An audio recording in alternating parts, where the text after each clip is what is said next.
Hello everyone, and welcome to Tactical Safety. Today we're going to talk about the mall shooting that happened right outside Indianapolis the other day. I believe it was the Greenwood Mall, and how a good Samaritan, a young 22-year-old man who was exercising his Second Amendment right, came to the defense of others and he saved lives.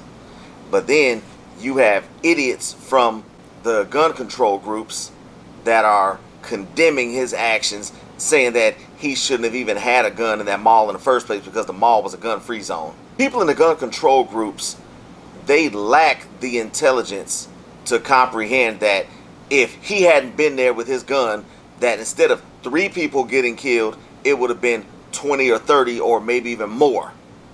But like I said, they're too stupid to realize that. Check out this news story. Police in Indiana identified the shooter, who they say walked into a busy mall and opened fire on Sunday night. Investigators say 20-year-old Jonathan Douglas Sapperman was killed by another man who was lawfully carrying a firearm and saw the attack. NBC News correspondent Shaquille Brewster is following the story for us and joins us now. So, Shaq, what else did we learn about what happened inside that mall last night? Well, we got a full accounting of exactly what happened about 24 hours ago, starting when that suspected shooter walked over to the mall and entered the mall at 4:54 p.m. yesterday. Police say that he went straight to the bathroom and remained there for an hour and 2 minutes. He then came out, and that's when he opened fire. He shot and killed 3 individuals, including 1 couple, and then he shot 2 others, one 22-year-old who's still in the hospital and an 18-year-old who was wounded with minor injuries. It was at that point when a Good Samaritan, a 22-year-old who's now been identified as Elijah Dickens, stepped up, fired at the shooter, and took the shooter down. I want you to listen to what we heard from the police chief describing that interaction. The Good Samaritan was armed with a pistol and engaged the shooter as he stood outside the restroom area, firing into the food court. The shooter fired several rounds, striking the suspect. The suspect attempted to retreat back into the restroom and fell to the ground after being shot. Many more people would have died last night if not for a responsible armed citizen that took action very quickly within the first 2 minutes of this shooting. The chief later explaining that shooter had 2 AR-15 style weapons on his possession. He also had about 100 rounds, more than 100 rounds on his belt. This could have been much deadlier if it were not for that Good Samaritan. Absolutely. It's just hard to believe that this unfolded the way that you've just described for us here. Shaq, have we learned anything else about the victims of this attack? Well, during that press conference, we did get new information about the victims, including their names and their age. I want to read the 3 names that we got. Victor Gomez, he was the first one shot and killed. He was 30 years old from Indianapolis. There's Pedro Pineda, 56 years old, and his wife, Rosa Pineda, 37 years old. Those are the 3 individuals who were lost. And again, there's a 22-year-old who's still in the hospital right now recovering from a gunshot wound. All right, Shaq Brewster for us, covering this from Chicago. Shaq, thank you. He had purchased the guns legally, quit his job, and walked into the mall because his other news story said he didn't even have a car. And it said his family believed that he was being evicted from his apartment. And this other news story I saw, they said that when they performed a search warrant of the apartment, that they found a butane tank in the oven, and the oven was on high, which means he was trying to cause an explosion. This domestic terrorist, he wasn't planning on coming back. He was planning on taking out as many people as he could at that mall and then having a shootout with the cops and going out in a hail of gunfire. That's exactly what he was expecting to do. But luckily, Good Samaritan, young man Eli Dickens, came to the rescue, and unfortunately there were 3 people killed and 1 injured, but it would have been a lot worse if he hadn't been there with his firearm. And you know, in Indiana, they just implemented constitutional carry July 1st. And then you look 2.5 weeks later, and this happens, and the young man had his gun on him, and it's a great thing that he did. Now, for those of you who don't know what constitutional carry is, we have that here in Georgia too. We got that as of April 13th this year. Constitutional carry, or permitless carry, that some people call it, means that you can carry a firearm on your person without a permit needed.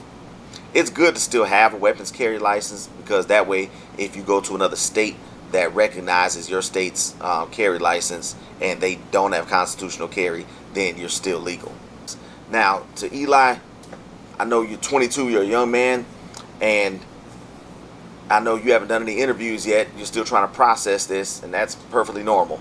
And even though you had to take a life, you took the life of an evil person. You took the life of someone who needed to have their life taken. Because look at it like this. You saved a lot of lives. Everyone in that immediate vicinity, you saved their lives, young man. And whenever you shoot somebody, yes, I'm going to tell you, it stays with you. It really does.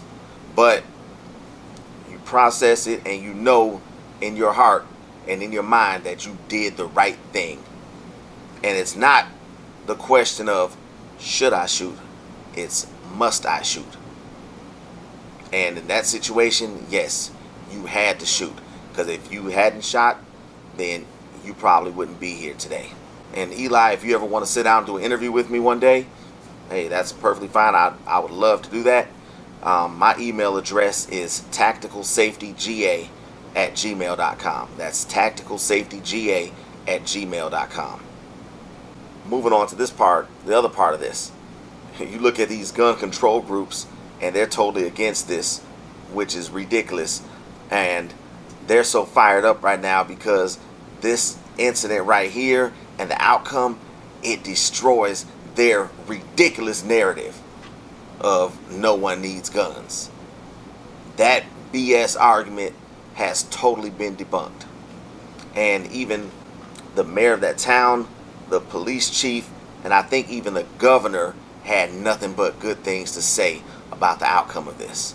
How a responsible armed citizen saved lives. And that's what matters. So these malls that have these signs, because they're saying that the mall was a gun-free zone. Gun-free zones are ridiculous and pointless. Because there's a mall here in Georgia that I went to not too long ago. I went to take my watch to get a battery for it. And I noticed a sign on the door. It said no firearms allowed. And then it also had a sign that said we use gun-sniffing dogs. So I laughed to myself, and I proceeded to walk into the mall. And I had 2 firearms on me, as usual. And as soon as I turned the corner, I see an armed security guard, and he has a K9 unit with him. So I'm like, I had never heard of gun-sniffing dogs. I've heard of cadaver dogs, drug dogs, bomb-sniffing dogs. Never heard of gun-sniffing dogs. I'm like, is that some made-up stuff or what? So what I did, I was like, okay, I'm going to see if the dog reacts to me, because I got 2 guns on me, and that'll be entertaining. Because I already knew that that if it was discovered that I had firearms on me, it's private property. There's no criminal penalties to that. The most they can do is ask you to leave the premises. That's it. And then if you refuse to leave, then you can get arrested for trespassing. So I'm in the mall, and I purposely walked right by him and the dog, really close, just to see if the dog was going to react.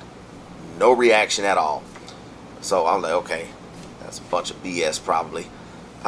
So I'm telling everyone, you go to a mall like that, man, carry your firearms with you, because you never know when you're going to need it. It's better to have it and not need it than to need it and not have it. And I tell my students that all the time when I teach my firearms classes. I teach them the tactical mindset. Now, if the dog does react to your weapon, and then if security asks you, do you have a firearm on you? Just like on the old drug commercials, just say no. Simple as that. Or you can say, hey, I was at the range a couple hours ago and probably got gunpowder residue on my clothes. That's the end of that discussion. And then, but if they persist, they say, well, you mind if we search you real quick just to make sure you don't have any weapons on you? Say, no, I don't consent to searches. Simple as that. You never consent to a search. Always exercise your Fourth Amendment rights. And it clearly says, the right of the people to be secure in their persons, houses, papers, and effects against unreasonable searches and seizures shall not be violated, and no warrants shall issue but upon probable cause, supported by oath or affirmation, and particularly describing the place to be searched and the persons or things to be seized. It's very important that you exercise your Fourth Amendment rights and your Second Amendment rights. So, like I always say, stay armed, stay vigilant, and stay tactical. We'll see you next time.